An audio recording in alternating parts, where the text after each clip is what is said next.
About 800 tertiary students from Mabalacat City College in Pampanga received their first dose of COVID-19 jabs. This is part of the PADYAK para sa Flexible Learning, Sama-samang Vaccination pilot activity of the Commission on Higher Education or CHED, which aims to vaccinate college students who will soon take part in expanded limited face-to-face classes.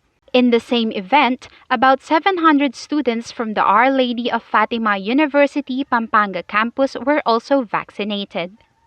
CHED, together with the National Task Force Against COVID-19, is bent on rapidly inoculating the students for the reopening of the higher education system.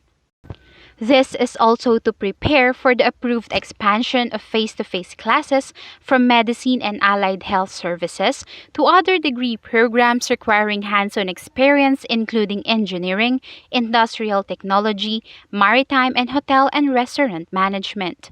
Per reports from CHED, the vaccination rate for faculty in the majority of the higher education institutions in the country is way above the threshold at 70 to 80%.